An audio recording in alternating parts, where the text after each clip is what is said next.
puissamment au nom puissant de Jésus-Christ. Et je glorifie le nom de Jésus-Christ. Et je vous bénis tous. Nous sommes là dans la joie d'être là aujourd'hui.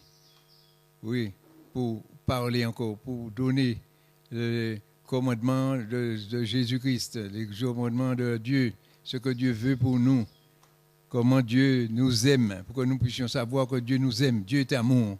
Dieu, c'est l'amour. Et il nous aime. Il aime l'homme. Ce qui n'aime pas, c'est le péché. Et ce qu'il désire, c'est que l'homme puisse marcher selon ses voies. Qu'il veut, qu'il nous demande de tenir bon sa main et ne pas tourner en arrière ou retourner en arrière. Aller de l'avant. Je bénis Dieu pour sa bonté envers nous. Et je bénis. Merci Seigneur. Seigneur mon Dieu, je bénis ton nom. Je te loue, je t'exalte. Et je te remercie pour toutes tes bontés.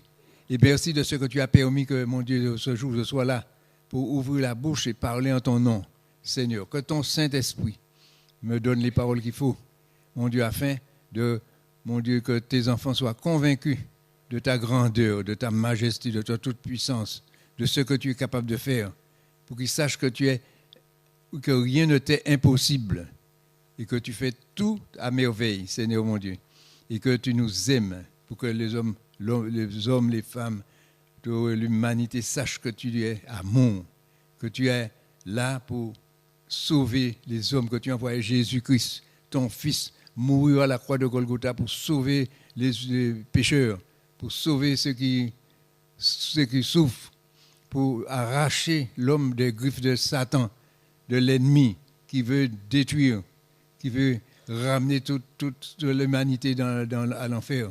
Mais nous te remercions, Seigneur mon Dieu, pour ce que tu fais, Seigneur mon Dieu.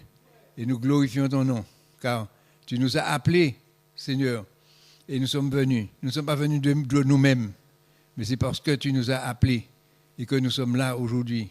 Et nous nous souvenons de ça, car, mon Dieu, nous avons beaucoup de témoignages qui nous précisent combien tu as été bon avec nous. Tout ce que tu as fait de nous, Seigneur mon Dieu. Oui, là où nous étions et ce que tu as fait de nous. Et nous te remercions, mon Dieu. Oui, et nous glorifions ton Saint-Nom, Seigneur mon Dieu. Nous sommes riches, nous ne manquons de rien. Nous avons tout pleinement en Jésus-Christ. Nous ne manquons de rien. Nous sommes heureux d'avoir un Dieu si merveilleux, d'avoir un Sauveur glorieux, merveilleux, qui nous bénit, qui nous sauve, qui pardonne nos péchés et qui nous fait de tout le bien. Et je bénis Dieu pour toutes ces choses, Seigneur mon Dieu. Merci. Merci. Et bénis, mon Dieu, tous ceux qui écoutent ce matin, afin qu'ils soient bénis en abondance. Et je glorifie ton nom, Père, dans le nom de Jésus-Christ. Et ce matin, nous allons parler de la parole de Jésus. Le commandement que Jésus a donné à ses disciples. Ses disciples, les 11, parce qu'il lui restait que 11 disciples. Alors, il a parlé aux 11. Dans le livre de Matthieu, au chapitre 28, Jésus avait demandé à ses disciples de monter sur qu'ils allaient en Galilée. Et ils sont allés. Parce que Jésus leur avait dit d'aller là. Ils sont allés. Et quand ils sont arrivés, ils ont trouvé Jésus. Ils l'ont adoré. Mais il y en a qui ont douté. Quand même. Parmi eux, il y en a qui ont douté. Parce qu'ils disaient, est-ce que c'est lui? Il est mort. Alors, ils n'étaient pas sûrs qu'il était vivant. Et Jésus leur a donné une mission à accomplir. Tout pouvoir m'a été donné. Jésus leur dit, Jésus s'étant approché par là ainsi. Tout pouvoir m'a été donné dans le ciel et sur la terre. Allez, faites de toutes les nations des disciples. C'est précisé que c'est toutes les nations des disciples. Les baptisant au nom du Père, du Fils et du Saint-Esprit, et enseignez-leur à observer tout ce que je vous ai prescrit. Et voici, je suis avec vous tous les jours jusqu'à la fin du monde. Jésus est avec nous jusqu'à la fin du monde. Les disciples sont partis. Ils sont morts. Ils ont fait des disciples. Comme eux. Parce que Jésus voulait que ses disciples, ou lui, il a préparé, parce que Jésus les a préparés pendant tout le temps qu'il était sous la terre, pour les préparer, pour qu'ils apprennent à connaître la parole de Dieu, à pouvoir exercer, parler et exercer comme Jésus a exercé sur la terre. Et quand Jésus part et leur laisse le travail qu'il faisait. Il leur dit qu'eux, ils vont faire ce que je faisais. C'est comme s'il dit, faites ce que moi je faisais. Parce que je vous enseignais, et en même temps, je vous ai enseigné, puis vous êtes arrivés là avec... vous êtes gloire à Jésus-Christ, alléluia, merci Père. Béni sois-tu, Seigneur mon Dieu, glorifie-toi. Alors, Jésus les a enseignés et il les envoie. Allez, faites de toutes les nations des disciples, les baptisant au nom du Père, du Fils et du Saint-Esprit. Mais le plus important, c'est enseignez-leur ce que je vous ai prescrit. Parce que les hommes, il y a beaucoup d'hommes qui sont baptisés. Il y a beaucoup de femmes qui sont baptisées. Beaucoup d'enfants qui sont baptisés. Il y a toutes sortes de baptêmes sur la terre. Mais ce que Jésus veut, c'est l'enseignement qu'il veut que nous prenions. Parce qu'un disciple, il lui dit de former un disciple. Qui est un disciple? Lorsqu'on regarde l'exemple de Pierre, de Jean, de tous les disciples qui étaient avec les 11 qui étaient là avec Jésus, on regarde leur situation, comment ils vivaient avec Jésus, comment ils étaient avec Jésus. Parce que, quelle est la position d'un disciple? Le disciple, c'est celui qui apprend. Ils apprenaient avec Jésus, ils suivaient Jésus et ils apprenaient. En même temps, Jésus les apprenait ce qu'il faisait. Et c'est celui qui étudie.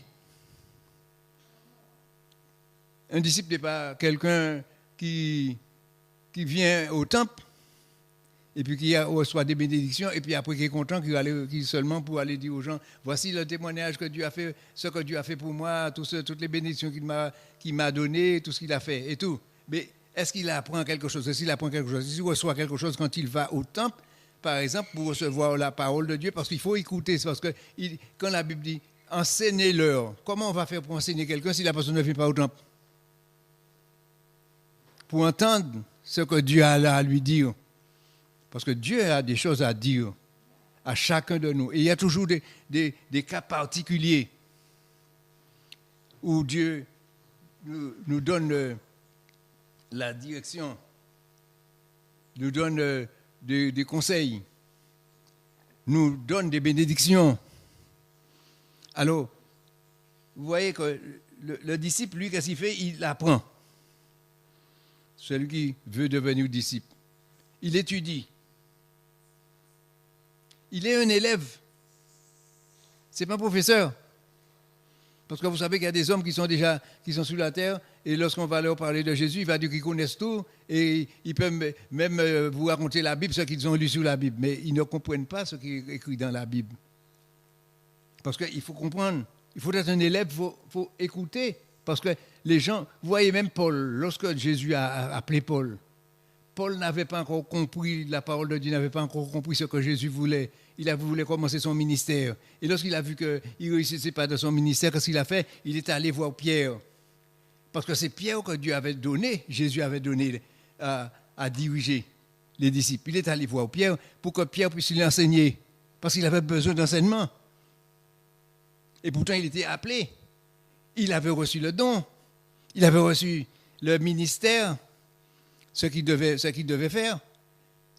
Mais comme il voit que ça ne marchait pas très bien comme il allait, il est retourné vers Pierre pour demander à Pierre des conseils, pour demander à Pierre comment faire. Et voilà que Pierre l'a enseigné. Et quand il a été enseigné, il est parti, il a fait son ministère, il a suivi son ministère. Parce qu'il a écouté. Mais si les hommes ne veulent pas entendre ce que les disciples que Jésus a appelés, que Jésus a placés, ne veulent pas les entendre pour savoir ce que Dieu veut d'eux, comment ils vont faire pour devenir disciples? Vous voyez? Alors, il est un élève. On reste toujours humble pour recevoir ce que Dieu a à nous donner. Parce que Dieu veut faire de nous des grands, des gens importants. Mais Mais les hommes refusent parce qu'ils deviennent trop grands trop vite. Vous voyez? Alors, vous voyez que le disciple, c'est celui qui apprend, celui qui étudie, parce qu'il étudie la Bible. Parce que je me souviens que moi, lorsque j'ai connu Jésus, la première chose que j'ai fait, j'allais au temple à chaque jour. Chaque fois qu'il y avait une réunion, à chaque réunion, j'étais là. Mais j'allais par-dessus tout. Moi, j'étudiais en même temps la Bible pour savoir ce que la Bible me disait, quel conseil la Bible me donnait, qu'est-ce que la Bible me donnait. Et ce que je voulais savoir. Et il fallait que je reprenne encore les leçons que j'ai apprises avant, dans le temple. Alors il fallait que je les repasse, que je repasse dans mon esprit pour savoir pour comprendre ce que cela veut dire. Et alors, je me considère comme un élève, un enfant. Qu'à l'école, voit un enfant à l'école, quand il entre à l'école, il est élève, il apprend. Ce n'est pas lui qui va dire au professeur comment il faut faire l'école.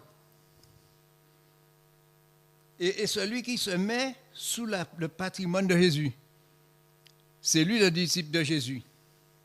Mais s'il est disciple de Jésus, et puis il est religieux, dans une religion, il n'est pas disciple de Jésus. Il est disciple de sa religion. Et c'est pourquoi que nous n'invitons personne à venir dans une religion, nous invitons les gens à venir recevoir l'enseignement que Jésus a donné. Enseignez-leur ce que moi je vous ai prescrit. Alors il faut enseigner pour que les gens puissent comprendre. Et si la personne n'a pas reçu d'enseignement, eh bien il va se diriger, il grandira sans connaître Jésus, sans connaître ce que Jésus veut de lui. Alors, et il est encore là, il faut qu'il suive la doctrine de Jésus. Il ne faut pas qu'il se mette dans sa doctrine, de sa propre doctrine à lui. Il faut qu'il suive la doctrine de Jésus. Ce que Jésus demande dans sa parole, ce qu'il a prescrit dans sa parole, enseignez-leur ce que je vous ai prescrit. Pour devenir des disciples comme Pierre, des disciples comme Jean, des disciples comme Paul. Parce que nous sommes capables de devenir des disciples comme Jésus le veut, à condition que nous soyons prêts à obéir. Parce que celui qui s'attache à son maître, le maître c'est qui? Le maître c'est Jésus. C'est lui qui nous a appelés à venir à lui. Venez à moi, vous tous qui êtes fatigués et chargés, je vous donnerai du repos. Vous voyez, c'est ce que Jésus dit. Venez à moi, vous tous qui êtes fatigués et chargés, je vous donnerai du repos. Il va nous délivrer de tout ce qui nous encombre. Il va nous arracher de la puissance du péché. Il va nous arracher de la puissance des ténèbres. Il va nous arracher de la puissance de Satan, des démons, des esprits malins, pour nous ramener avec lui, pour que nous soyons avec lui et que nous soyons protégés. Il nous a promis de nous donner un cœur nouveau. Il nous a promis de nous donner un esprit nouveau. Il nous a promis de nous donner son esprit même, l'esprit de Dieu même, pour que nous recevions cet esprit que Dieu de Dieu. Vous vous rendez compte qu'un homme qui vit avec l'esprit de Dieu en lui,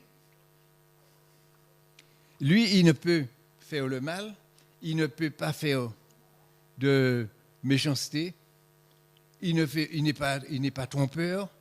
Pourquoi? Parce qu'il a reçu l'Esprit de Dieu et l'Esprit de Dieu le dirige. Mais il faut que lui, il laisse l'Esprit le diriger.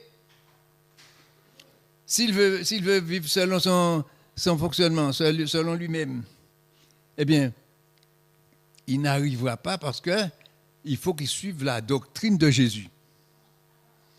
Il reçoit celui qui s'attache à son maître, qui suit son enseignement pour devenir son adepte, devenir l'adepte de Jésus. Il marche à sa suite.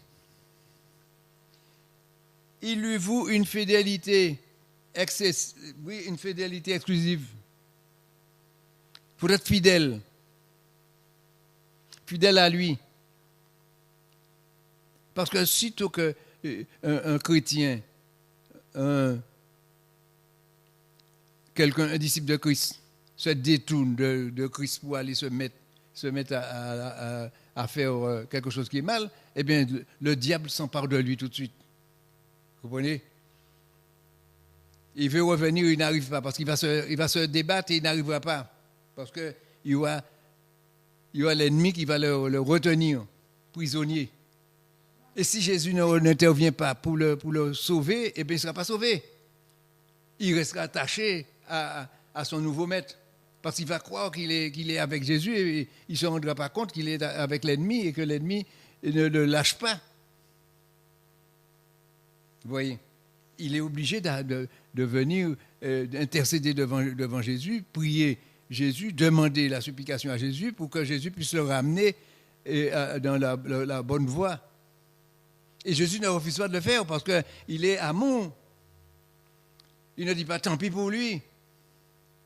Il ne laisse pas périr son prochain. Il a dit qu'il ne perdra aucune de ses brebis. Il n'y aura pas un seul qui va se perdre. Alors, il faut être fidèle. Partage sa destinée jusqu'à donner sa vie s'il le faut. Parce que nous voyons que ces disciples, les disciples de Christ, les 11 que nous avons vus, qu'est-ce qu'ils ont reçu? Après avoir fait tout le travail, après avoir formé des disciples et tout, eh bien, ils se sont retrouvés morts. On les a tous pendus, on les a massacrés, on les a tués tous. Mais eux, ils ont perdu la vie pour le nom de Jésus-Christ. Eh bien, ils ont retrouvé la vie. Parce qu'ils vivent éternellement auprès de Jésus. C'est ça. Parce que quand Jésus dit qu'il veut nous sauver, il veut nous sauver parce que c'est notre âme qui veut sauver. Vous voyez, ce n'est pas notre corps qui veut sauver, c'est notre âme qui veut sauver. Pour que notre âme n'aille pas en enfer. Alors, ces hommes qui ont accepté Jésus, qui ont tenu bon jusqu'au dernier moment, jusqu'à mourir, comme Pierre, comme tous Jean et les autres, eh bien, comme Paul, tous ils sont morts. Pourquoi pas pour le nom de Jésus-Christ? Eh bien, ils ont sauvé leur vie. La mort pour eux, c'était rien, parce qu'ils ne sont pas morts. Le corps est mort, mais ils ne sont pas morts. Ils sont vivants. Mais ils ne vivent plus avec nous. Ils vivent avec Jésus. Alors, vous voyez, c'est pour ça. Alors, jusqu'à donner sa vie pour Jésus, alors, c'est pour dire que lorsqu'on est disciple, on n'est pas religieux. On est attaché à quelqu'un. On est son disciple, on est attaché à lui. On lui voue une fidélité exclusive, on lui voue une vie. Mais ce ne sont pas des religieux. Parce que vous savez que les disciples, vous savez qu'il y a des disciples qui disent, comme on voit dans Matthieu 9, 14, il dit, les disciples de Jean, les disciples de Jean, ils sont restés attachés à Jean-Baptiste, parce que c'était Jean-Baptiste qui les avait baptisés. Alors ils sont disciples de Jean-Baptiste, au Matthieu 9, verset 14. Et au verset de Jean 9, verset 28. Des disciples de Moïse, parce qu'il y en a qui sont restés attachés à Moïse. Il y en a qui sont disciples de pharisiens. Il y en a qui sont disciples des assemblées. Des assemblées où ils sont. Parce que lorsqu'on nous demande qu'est-ce que tu es, où tu suis où? Ah, je suis de telle église. Je suis de telle assemblée. J'ai tel nom. Alors dans tel nom il est. Mais si on lui parle de Jésus, il refuse la parole de Jésus parce qu'il est dans sa doctrine, parce que sa doctrine lui apprend que c'est comme ça qu'il doit faire. Alors il fait comme sa doctrine. Et quand il fait comme sa doctrine, il ne fait pas comme Jésus. C'est pourquoi que Jésus demande l'enseignement pour chacun, pour que chacun sache ce que Jésus veut. Alors, ils sont les disciples. Oui, il y a des disciples. Et alors, ça c'est... parce qu'il dit que le chrétien, Vous voyez la différence qu'il y a entre le disciple et le chrétien. Je vais vous montrer la différence. Le chrétien appartient à l'une des religions issues de la prédication de Jésus. Alors, on prêche Jésus, mais si on ne fait pas comme Jésus dit, demande, puisqu'il faut enseigner-leur à observer tout ce que je vous ai prescrit. Et s'ils n'observent pas ce que Jésus a prescrit, eh bien, qu'est-ce qu'ils sont? Ils appartiennent à la religion ou ils sont? Parce qu'ils font ce que la religion fait, ils sont disciples de cette religion-là. Ce sont des opposants. Connaissant à employer ce nom à Antioche, on a commencé à employer ce nom à Antioche en Jésus-Christ, 400 ans après, 40 ans après la mort de Jésus. Parce que cette parole, le chrétien, on a utilisé le mot de chrétien, ce fut à Antioche pour la première fois que les disciples furent appelés chrétiens. En Acte 11, verset 20. Et ce mot-là a été cité 3 fois dans la Bible. Une fois dans l'Ancien Testament et 2 fois dans le Nouveau. Mais ce n'est pas commun. Alors on appelle tout le monde devient chrétien parce qu'ils sont à Christ, d'après. Ils croient qu'ils sont à Christ, mais ils ne sont pas disciples. Ce que Jésus veut, ce sont des disciples. Il a placé des gens pour devenir des disciples. Il appelle les gens à venir des disciples comme il a appelé Jean, comme il a appelé, parce que vous voyez que quand il est mort, il y avait que 120 disciples sur des milliers de gens. Parce que les gens viennent à Christ pour recevoir quoi? Pour recevoir la bénédiction. Je veux la guérison. Je veux une bénédiction. Je veux une maison. Je veux un travail. Je veux de l'argent. Je veux ceci, je veux cela. Parce que ces gens, quand ils viennent, c'est pour recevoir des bénédictions. Et quand ils ont reçu des bénédictions, ils ne se souviennent même pas qu'il y a un enseignement qu'il faut prendre pour devenir son disciple, pour devenir disciple de Christ. Et ces gens-là ont reçu beaucoup de Jésus. Jésus les a guéris, les a sauvés, il a redressé des infirmes, il a ressuscité des morts, il a fait plein de bénédictions. Mais quand il est mort, il n'y avait que 120 disciples. Il n'y avait personne. Tout le monde est resté chez eux. Alors, ici, maintenant, on se trouve dans la même situation. Les gens viennent à l'église, c'est pour la bénédiction, viennent au temple, c'est pour recevoir une bénédiction. Et quand ils ont reçu la bénédiction, ils s'en vont. Ils oublient qu'il y a encore des jours à venir, il y a d'autres jours qui viennent, et qu'on a besoin, dans les jours qui viennent, on a toujours besoin de la présence de Jésus dans sa vie. On a besoin de l'Esprit de Dieu dans sa vie pour nous diriger, pour ne pas aller n'importe où, pour faire du n'importe quoi. Vous voyez? Alors c'est pourquoi il faut s'attacher à Jésus. Alors il faut être disciple de Christ. Il est préférable qu'on soit disciple que chrétien. Parce que lorsqu'on est chrétien, on est chrétien dans son assemblée. On est disciple de son assemblée. Et quand on est disciple de Christ, on pratique avec Christ. Et partout, on se sent bien avec des frères en Christ. Quel que soit l'endroit où on va, on arrive, on rencontre des frères en Christ. Et on vit, on est tous en Christ, on vit en Christ. Parce qu'on a la doctrine, on a l'enseignement de Christ. Tandis que le chrétien, il a l'enseignement de sa religion. Il y a un rite religieux qu'on fait et tout. Et les gens ils tombent dans le rite religieux et on suit le rite religieux et on a oublié le commandement de Jésus. On a oublié ce que Jésus est venu faire. Il ne faut pas oublier qu'avant que Jésus vienne, c'était la loi de Dieu qui existait. Il y avait la loi. Il y avait des châtiments, c'était dur et il fallait appliquer la loi. Et comme c'était difficile et qu'il n'y avait que les Juifs seulement qui pratiquaient la loi, Dieu a envoyé Jésus, c'est pour tout le monde. Alors c'est pas Jésus, c'est pas les Juifs seulement, c'est tout le monde maintenant qui ont la possibilité d'être sauvés. Alors ce que Dieu veut, c'est que les hommes qui entendent la parole de Dieu, qui entendent les cris, l'appel, où ils sont dit, les disciples, allez, faites de toutes les nations des disciples, les baptisant au nom du Père, du Fils et du Saint-Esprit, et enseignez-leur tout ce que je vous ai prescrit. Parce que l'homme a besoin de cet enseignement-là pour vivre en Jésus-Christ. On ne vit pas en Jésus-Christ dans une religion. On vit en Jésus-Christ dans ce qu'il a prescrit. Vous voyez. Alors, il y a encore.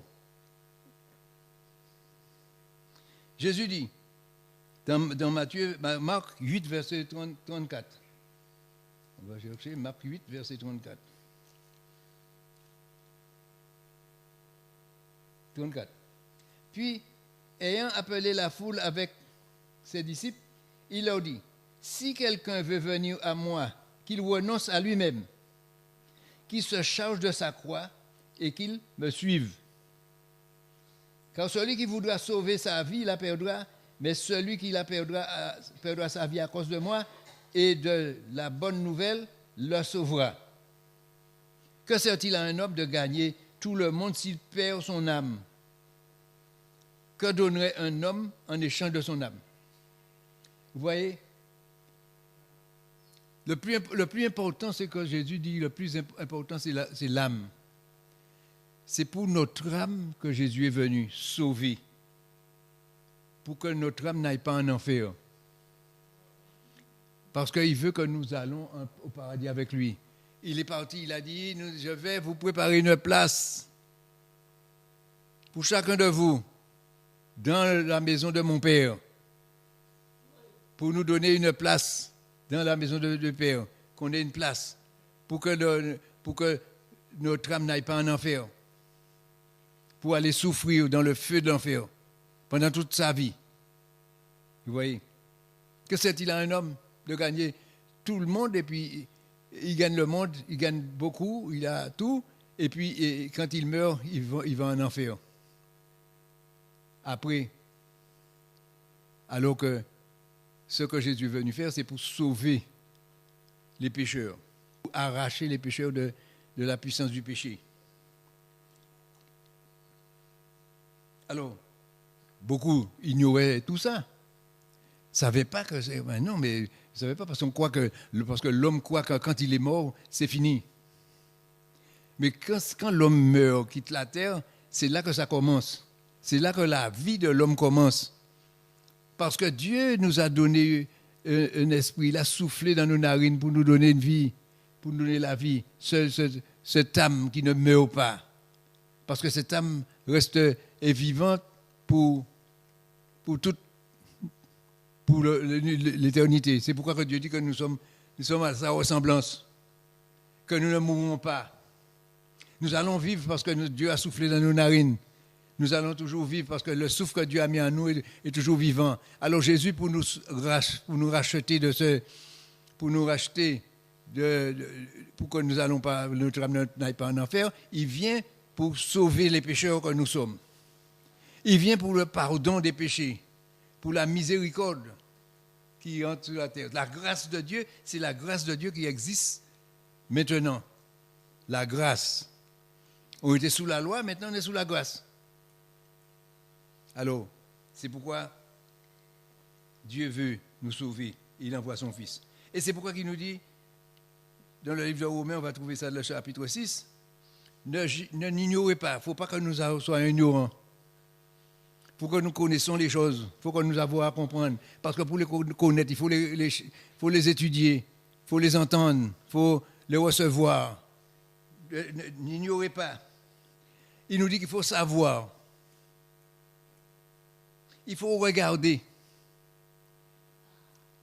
Regardez bien là où nous sommes, si nous sommes dans la bonne voie. Si nous sommes dans une voie de disciples, si ce sont des disciples qui vous emmènent, ou bien si c'est des religieux qui vous emmènent. Il faut voir ça, il faut voir la différence entre le disciple et le religieux. Il faut regarder vous-même. Il faut s'offrir à Christ. S'offrir. Je n'appartiens plus. Il dit, si quelqu'un veut venir à moi, qu'il renonce à lui-même, qu'il se charge de sa croix et qu'il me suive. Vous voyez? Alors, il faut s'offrir. Si quelqu'un veut venir à moi, qu'il renonce à lui-même, qu'il renonce à lui-même. Alors, il sait qu'il se remet à Christ. Il met sa vie entre les mains de Christ, entre les mains du Sauveur, parce qu'il sait que c'est la seule personne qui peut le sauver. Le disciple, c'est ça. Le disciple sait que s'il veut être sauvé, c'est Jésus qui va le sauver. Vous voyez? Mais le religieux, il croit que s'il meurt, c'est la religion qui va le sauver.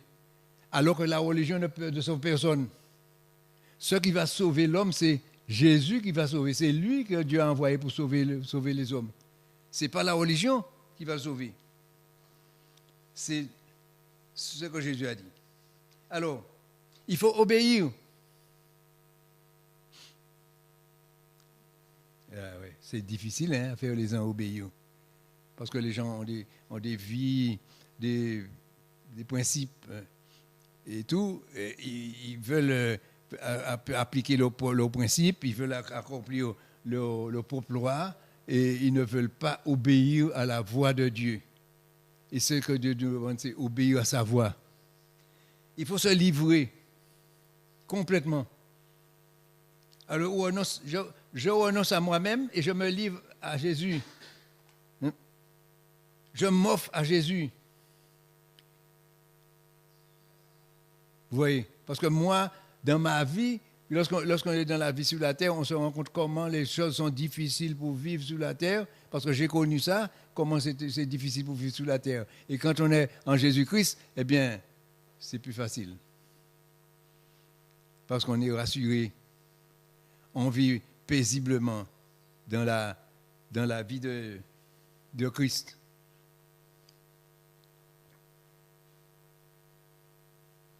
Alors Jésus disait à ses disciples, dans Matthieu 15, versets 15 et 16, il va chercher.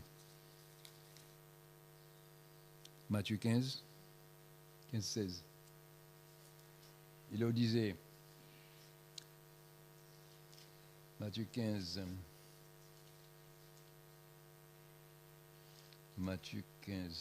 voilà. Pierre prenant la parole, lui dit, explique-nous cette parabole. Et Jésus, vous aussi, êtes-vous encore sans intelligence? Jésus leur dit, ne comprenez-vous pas que tout ce qui entre dans la bouche va dans le ventre, puis est jeté dans le feu secret, dans les lieux secrets? Mais ce qui sort de la bouche, c'est ce qui souille l'homme. Car c'est du cœur que viennent les mauvaises pensées, les meurtres, les adultères, les débauchés, le vol, les faux témoignages, les calomnies. Voilà les choses qui souillent l'homme. Mais manger sans être lavé les mains, cela ne souille personne. Alors êtes-vous sans intelligence? Malgré tout ce que je vous ai donné, toutes les paroles que je vous ai déjà données, vous êtes encore sans intelligence pour comprendre que ce n'est pas ce que tu vas manger qui va te rendre malade, parce qu'il y a des gens qui sont tellement religieux qu'ils ne mangent pas certains produits, ils ne mangent pas certaines viandes, ils ne mangent pas certaines choses, et tel jour ou tel machin, comme si que c'est quelque chose qui va le souiller. Ça ne le souille pas. Jésus t'a dit que ça ne souille personne. Que tu manges ou que tu ne manges pas, ça ne te souille pas. Ce qui va te souiller, c'est ce qui va sortir de toi. Vous voyez? Alors que les gens, ils sont tellement religieux qu'il y a des principes que nous ne faisons ça, pas ça, nous ne mangeons pas ça, nous ne buvons pas ça, nous ne machin, parce que ce n'est pas bon parce qu'il ne dit pas que ce n'est pas bon pour la santé. Il dit que ce n'est pas bon pour la religion. La religion l'interdit. Parce qu'il y a des hommes qui ne mangent pas certaines nourritures à cause de leur religion. Vous savez qu'en Inde, ils ne mangent pas le bœuf parce que la vache est sacrée. Vous voyez, je vous donne déjà, la vache est sacrée. Alors, s'ils mangent un bon morceau de viande, un bon beefsteak à midi, est-ce que vous croyez que c'est ça qui va le souiller? Non, ça ne va pas les souiller. Mais leur religion leur interdit, eh bien, ils le font. Je prends l'exemple comme ça. Il y a encore beaucoup d'autres. Comme ça. Il y en a qui ne mangent pas certains animaux, qui ne mangent pas certains fruits, certaines choses. Alors vous voyez que c'est là qu'on voit, est-ce que vous êtes encore sans intelligence pour comprendre que ce n'est pas ça qui va vous souiller? Ce qui va vous souiller, c'est ce qui va sortir de vous, parce que tout ce qui va sortir de vous va sortir de votre cœur, dans votre intérieur. Et oui, la rage, la colère, et ainsi de suite. C'est ça qui va nous souiller. Mais ce n'est pas manger quelque chose. Alors, Jésus leur dit, malgré toutes les paroles que je vous ai déjà données, pour ouvrir votre intelligence, pour que vous soyez, pour que vous arrivez à comprendre. Alors, vous voyez combien on a besoin de comprendre les choses, et c'est pour ça qu'il nous dit de ne pas, nous voyons là qu'il nous dit de ne pas ignorer ça, de ne pas ignorer ce que Jésus dit, de savoir ce qu'il dit, de regarder bien les choses, de s'offrir, de se donner. Et il dit, le péché n'aura point de pouvoir sur vous. Qui c'est qui va ôter le pouvoir du péché? Dans Romains 6, verset 14, le péché n'aura point de pouvoir sur vous. Pourquoi le péché n'aura point de pouvoir sur vous? Parce que Jésus va entrer dans votre vie et il va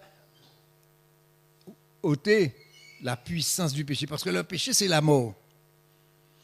Jésus va ôter le pouvoir de la mort sur vous, sur nous. Parce que la mort, c'est quoi? La mort, c'est la séparation entre l'homme et Dieu. C'est ça la mort. Quand l'homme n'a plus de contact avec Dieu, il est mort. Même s'il vit, il est sur la terre, il vit, eh bien, il n'a plus de contact, eh bien, il est mort. Vous voyez? Il n'a point de pouvoir. Alors, c'est pourquoi qu'il faut obéir à Dieu. Il faut marcher dans ses voies. Et Jésus nous dit bien qu'il est la lumière du monde. Dans Jean 8, verset 12. Je suis la lumière du monde. C'est lui seul qui peut nous éclairer pour que nous n'allons pas nous jeter dans les ténèbres. Parce que les ténèbres sont devant nous. Et si nous ne faisons pas attention, nous tombons dans les ténèbres. Et quand nous sommes dans les ténèbres, nous ne pouvons pas nous sortir nous-mêmes. Parce qu'il faut qu'une force puissante vienne pour nous sortir du ténèbre où nous sommes. Et celui qui nous met dans la lumière, c'est Jésus, parce qu'il dit qu'il est la lumière du monde. Il veut nous éclairer. Vous voyez? Celui qui ne prend pas sa croix, Jésus dit, et ne me suit pas, n'est pas mon disciple. Celui qui ne prend pas sa croix et ne me suit pas n'est pas mon disciple. Celui qui refuse, ne veut pas souffrir avec Jésus, eh bien, il n'est pas le disciple de Christ. Parce que s'il y a des bénédictions qui viennent, il faut accepter les bénédictions, mais s'il y a des souffrances qui viennent aussi, il faut les accepter. Parce que c'est des disciples que Jésus veut faire. Et s'il n'est pas son disciple, il n'est pas sauvé. Il ne va pas au paradis. Parce qu'il ne marche pas dans la voie de Dieu. Il n'obéit pas. Il marche dans la désobéissance. Et s'il marche dans la désobéissance, il ne peut pas être sauvé. Alors,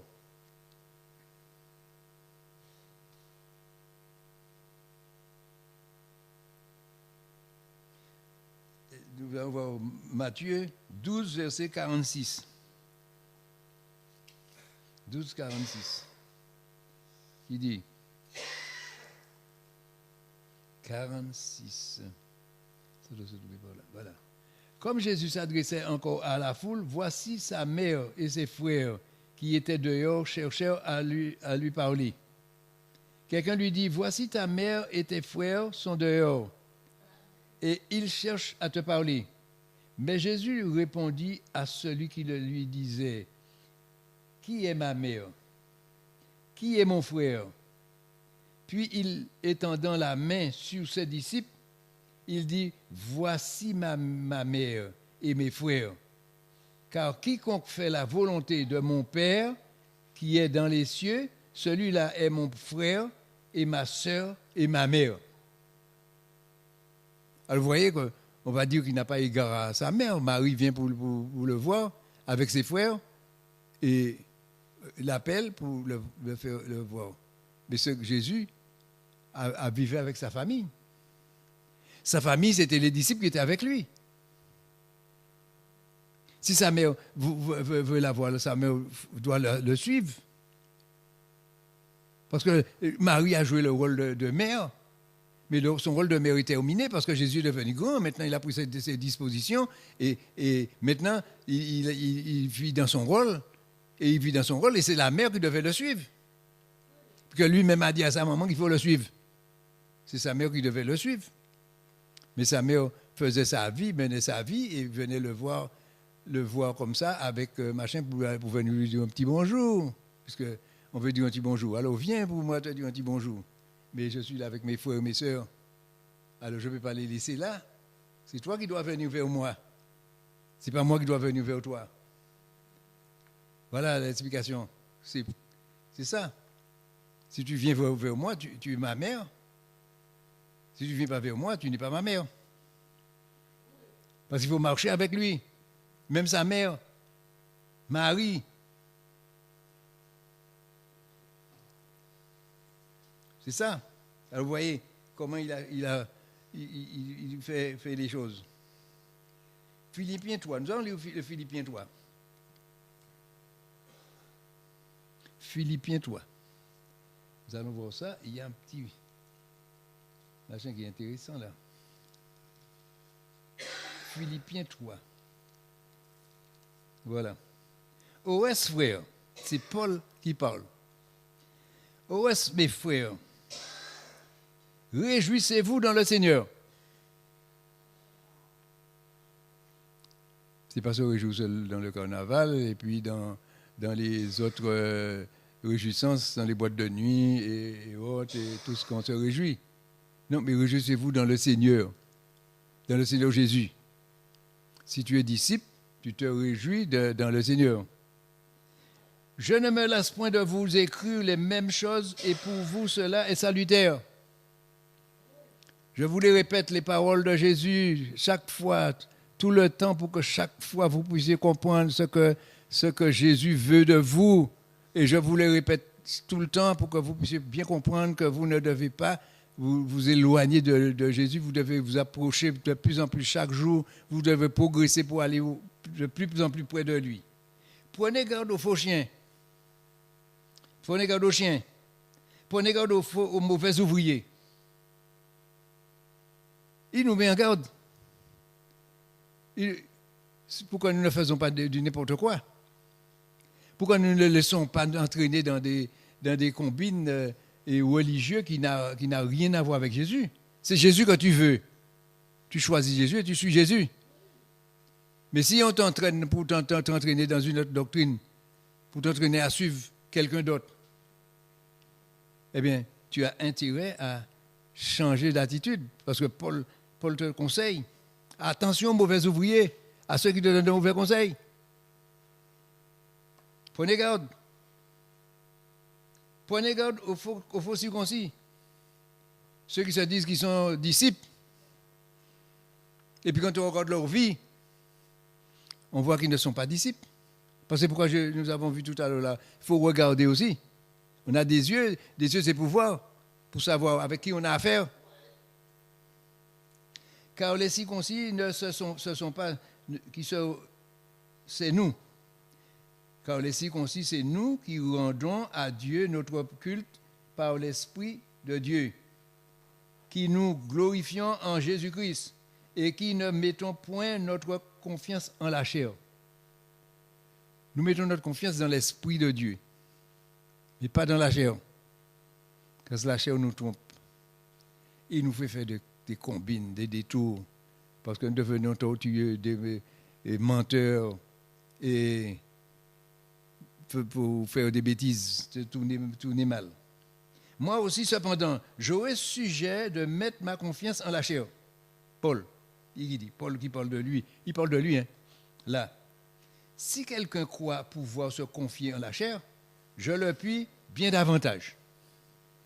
Moi, circoncis, le 8e jour, de la race d'Israël et de la tribu de Benjamin, hébreu, né d'hébreu, quant à la loi, pharisien, quant au zèle, persécuteur de l'Église, irréprochable à l'égard de la justice de la loi.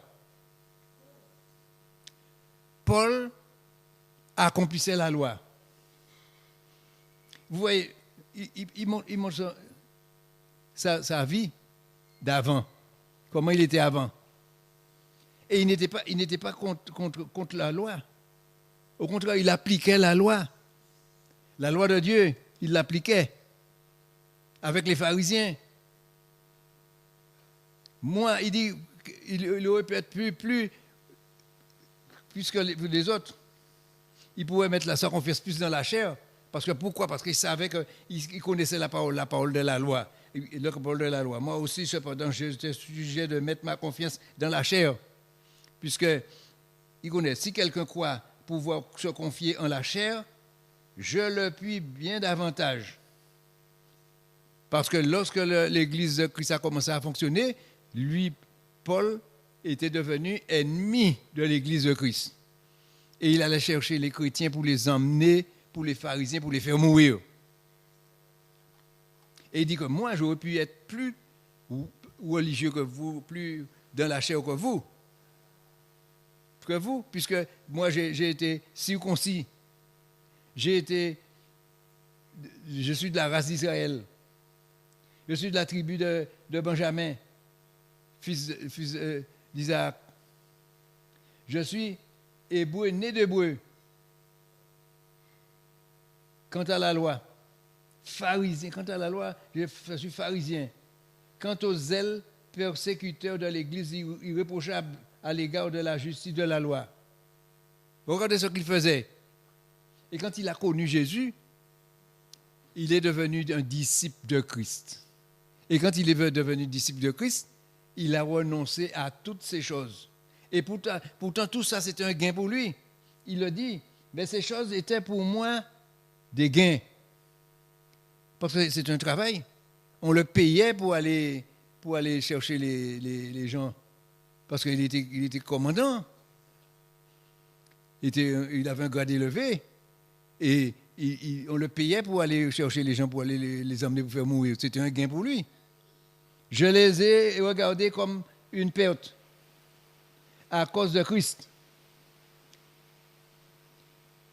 Et même je regarde toutes ces choses comme une perte à cause de l'excellence de la connaissance de Jésus-Christ, mon Seigneur, pour lequel j'ai renoncé à tout.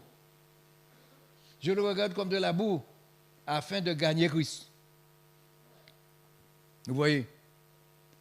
Et il y a des gens maintenant, ils ne veulent pas laisser, je ne vais pas laisser ma religion. Paul dit que c'est de la boue. Et il a laissé la boue pour gagner Christ. Il a abandonné, pourtant il gagnait son pain là-dedans. C'est là qu'il gagnait son pain, c'est là qu'il gagnait, qu'on le payait. Il avait un gain, il avait un bénéfice d'être là. Bénéfice financier d'être là. Il a abandonné tout ça parce que pourquoi il a abandonné? Il a abandonné pour Christ. Et Christ ne lui a pas offert un grade de commandant, il ne lui a pas offert un grade de quoi que ce soit. Il lui a seulement parlé. Il lui a parlé seulement. Pourquoi me persécutes-tu? Il a dit à Paul. Paul dit, comment ça se fait que je peux te persécuter? Mais oui, mais tous les gens que tu persécutes là, ce sont mes disciples. Tu les persécutes, alors si tu les persécutes, c'est moi que tu persécutes. Et avec cette parole-là seulement, il a il a réfléchi. Et voilà que Jésus ne lui a rien offert. Jésus n'est pas allé le voir encore. Une deuxième fois, il l'a vu qu'une seule fois. Et la deuxième fois, il a envoyé Ananias pour qu'Ananias puisse le baptiser et puis lui ouvrir les yeux parce qu'il avait été venu aveugle. Et il dit là qu'il a regardé tout ça comme la boue. Pourquoi? Pour gagner Christ. Et aujourd'hui, comment faire pour faire un homme gagner Christ? Chercher, dire je veux gagner Christ. Même en le suppliant, même en lui expliquant, même en lui montrant la parole, lui donnant la parole de Dieu, l'homme ne refuse de gagner Christ. Et Paul, il a gagné Christ. Et d'être trouvé en lui, non avec sa justice, celle qui vient de la loi, parce que ça vient pas, la justice de Jésus ne vient pas par la loi, mais avec celle qui s'obtient par la foi en Christ. Vous voyez, par la foi, c'est pas par la loi, c'est plus par la loi. Il dit non, la loi ça n'existe plus parce que moi j'ai laissé tomber la loi. Maintenant je me suis mis dans la foi en Christ, sous la grâce de Dieu. La justice qui vient de Dieu par la foi. Ainsi, je reconnaîtrai Christ et la puissance de ma souffrance, de ses souffrances, en devenant conforme à lui dans sa mort, pour parvenir à la résurrection d'entre les morts. À la résurrection d'entre les morts, parce qu'il sera ressuscité, il sera racheté, il sera amené dans la maison de l'Éternel pour vivre avec Jésus dans le paradis. Alors que tout ce qu'il a fait en faisant mourir des chrétiens, eh bien, Jésus a effacé tout ça. Jésus l'a pardonné. Vous voyez? Et l'homme ne veut pas être pardonné pour ses péchés. Il veut garder ses péchés, il veut rester dans son péché bien au chaud avec son péché. Et Jésus veut le débarrasser, justement, délivrer de ce qui le tient prisonnier. C'est le péché qui tient l'homme prisonnier. Alors l'homme doit chercher un moyen pour se sortir de ce piège, pour être sauvé. Vous voyez? Vous voyez comment Paul nous parle et nous explique comment il veut. Alors, Paul dit, ce n'est pas que j'ai déjà remporté, verset 12, que j'ai déjà remporté le prix, ou que j'ai déjà atteint la perfection, mais je cours pour tâcher de la saisir. Parce qu'il veut saisir cette opportunité qui lui est donnée de sauver sa vie, de sauver son âme. Et Jésus nous propose de sauver notre âme. Nous, ce que nous devons faire, parce que nous voulons sauver notre âme, c'est de marcher avec Jésus de façon à sauver notre âme, pour que nous n'allons pas en enfer. Puisque pour moi, alors,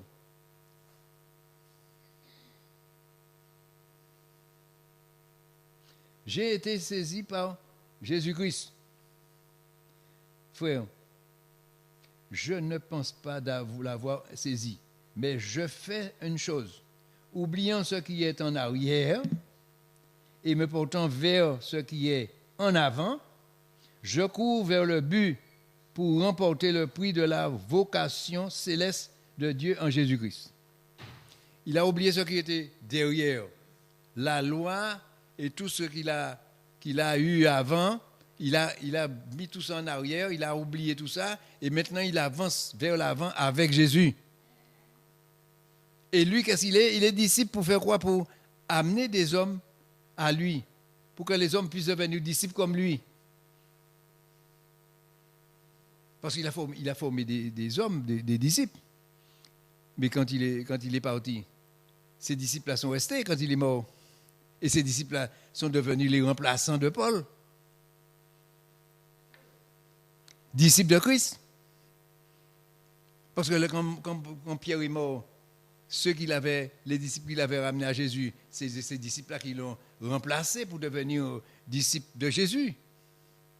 C'est l'un qui on est là pour former des disciples, former des disciples au fur et à mesure, jusqu'à ce que ça ne meure pas, pour qu'il y ait toujours des gens qui sont là capables de ramener des gens à Christ. Alors, nous tous donc, qui sommes des hommes faits, ayons cette même pensée. Et si vous êtes en quelque point de notre avis, Dieu vous éclairera aussi là-dessus. Seulement, au point où nous sommes parvenus, marchons d'un même pas. Si vous n'avez pas compris, demandez à Dieu l'explication. Seigneur, explique-moi, éclaire-moi dans cette situation, moi savoir là où je suis, ce que je dois faire. Parce que Dieu répond toujours. Dieu répond toujours à ceux qui mettent de la bonne volonté, vouloir dialoguer avec lui, Dieu met de la bonne volonté. Ou bien Dieu te répond directement, ou bien Dieu envoie quelqu'un pour te répondre, pour te donner l'explication que toi tu demandes. Ou bien tu vas dans ton assemblée et le pasteur qui est là va se mettre, le disciple qui est là, va te donner de la parole, et dans la parole qu'il va te donner, tu vas voir que ce que tu as demandé à Dieu, voici la réponse est arrivée. Voilà, parce que Dieu va te répondre. Si tu le demandes avec un cœur sincère, il va te répondre. Parce que Dieu ne te laisse pas sans réponse. Il donne toujours une réponse. Alors, car il en est plusieurs qui marchent en ennemis de la croix de Christ. Je vous en ai souvent parlé. Et j'en parle maintenant encore en pleurant. Des ennemis de la croix.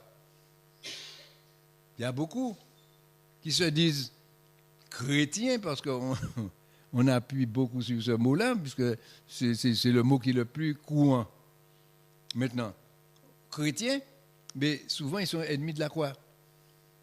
Alors, Paul nous demande de faire attention, de ne pas vous laisser tromper. Parce qu'il y en a tellement. Et les hommes, on doit faire attention. Il nous dit toujours de nous mettre en garde. Il nous met toujours en garde contre les mauvais ouvriers. Il faut faire attention aux mauvais ouvriers qui peut nous emmener en enfer plus que de nous emmener dans le paradis. Il faut que nous fassions attention. Leur fin sera la perdition. Ils ont pour Dieu leur ventre. Ah oui, parce qu'ils veulent gagner beaucoup. Ils mettent leur gloire dans ce qui fait leur honte. Ils ne pensent qu'aux choses de la terre. Parce que les gens pensent que c'est les richesses. Parce que beaucoup de gens croient que Jésus est là seulement pour donner des millions, des millions à ceux qui demandent des millions d'euros et de dollars. Ce n'est pas pour ça que Jésus est venu, pour donner des millions. Est-ce que Jésus avait une bourse et puis il est allé mettre son argent à la banque? Il n'a jamais été mettre son argent à la banque. Il n'a jamais demandé à personne un centime. Et pourtant, il était sur la terre, il vivait, il buvait, il mangeait, il vivait normalement. Et parce que tout lui appartient. Alors maintenant, aujourd'hui, que nous sommes sur la terre, tout nous appartient, nous sommes co-héritiers avec Christ. Jésus dit que nous sommes ses frères. Et nous sommes héritiers et co-héritiers avec lui des biens du peuple, du Père, de Dieu. Et le bien de Dieu, c'est la terre entière, la mer entière, le ciel, partout, tout appartient à Dieu. Les arbres appartiennent à Dieu, les animaux appartiennent à Dieu, tout appartient à Dieu. Et nous sommes les co-héritiers. Alors, tout nous appartient. Nous n'avons pas besoin d'avoir une banque et puis combien de milliards dans la banque. Nous aurons eu une petite partie. Non, nous préférons avoir tout. Alors nous avons tout. Et quand nous avons besoin de quelque chose, Dieu nous dit qu'il nous donne. Parce que nous sommes ses enfants, nous lui demandons quelque chose, il nous donne parce qu'il nous donne. Mais si on lui demande des milliards pour mettre en banque, il ne va pas nous donner. Non? Pourquoi? Parce que ce n'est pas convoitise qu'on va lui demander ça. Mais on a tout. On vit avec Dieu, on vit sereinement, on ne manque de rien, on a tout ce qu'il nous faut. Et qu'est-ce qu'on a besoin de plus? Vous voyez? Mais nous sommes citoyens des cieux. D'où nous attendons aussi comme sauveur le Seigneur Jésus-Christ, qui transformera le corps de notre humiliation en le rendant semblable au corps de sa gloire par le pouvoir qu'il a de s'assujettir toutes choses. Vous voyez, il va nous rendre comme lui. Après, quand nous aurons quitté la terre, eh bien, nous aurons une vie réservée dans la maison de Dieu pour vivre avec Dieu, avec Jésus, dans le paradis. Et l'homme n'a pas encore compris que cela est très important pour sa vie. Parce que sa vie va commencer, la vraie vie va commencer à partir de là. À partir du jour où on aura quitté la terre. C'est là que la vraie vie va commencer. Ce n'est pas la mort. C'est le corps qui va mourir. Parce que Dieu dit bien que la poussière retournera à la poussière. Parce que l'homme a été créé avec de la poussière. Dieu l'a fait avec sa main, il a pris de la poussière de la terre, il a formé un homme, et après, il a soufflé dans ses narines pour lui donner la vie. Et c'est ce qu'il a mis en nous qui ne meurt pas. Les animaux ne sont pas faits pareil. Les animaux, Dieu les a créés avec leur vie. Quand ils meurent, vous voyez qu'il y a des hommes, il y a des religions qui vénèrent les animaux, ou bien qui disent que les animaux qui reviennent, c'était des hommes qui sont revenus sur la terre. Ils racontent n'importe quoi. Alors qu'on a déjà fait un bon ragoût avec, et tout, et puis il va revenir sur la terre. Non, il faut que les gens réfléchissent un peu quand même. Parce que Jésus dit, vous n'êtes pas, vous êtes, comment il a dit ça? Vous n'avez pas l'intelligence, il vous manque de l'intelligence.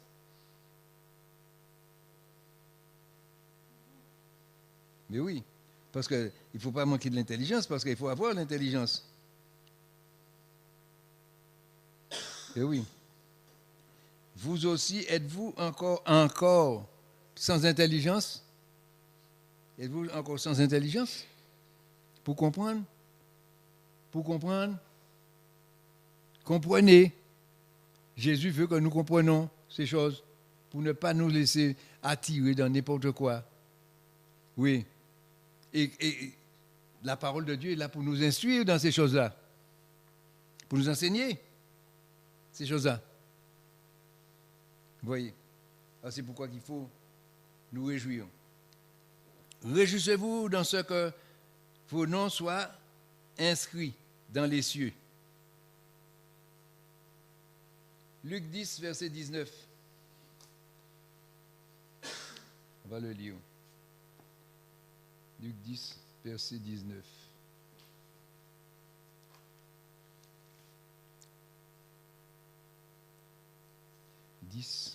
C'est bien ça, hein? Verset 19. 11, 19.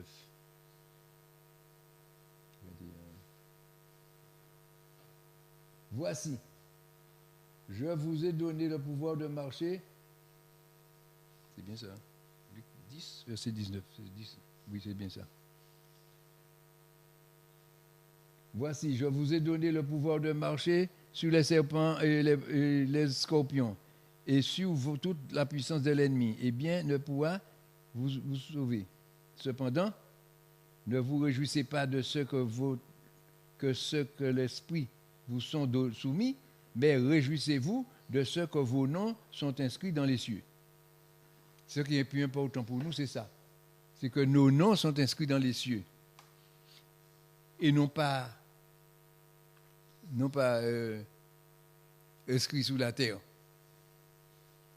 Les noms sont inscrits sous la terre, parce que demain on va faire une statue, et puis on va dire à l'honneur de telle personne, il est inscrit.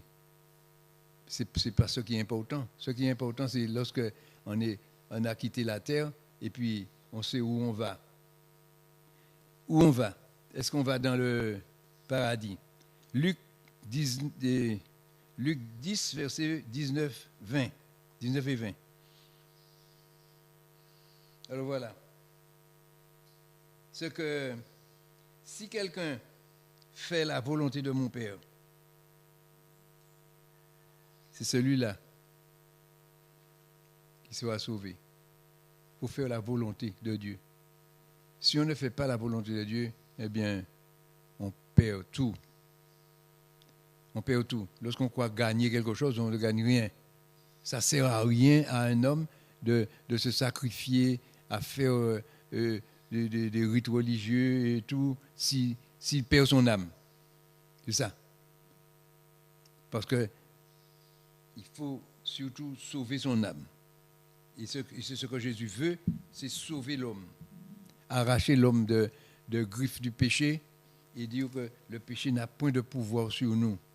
À partir du moment où on est en Christ, eh bien, le péché, c'est la mort. Et alors que si on vit en Jésus-Christ.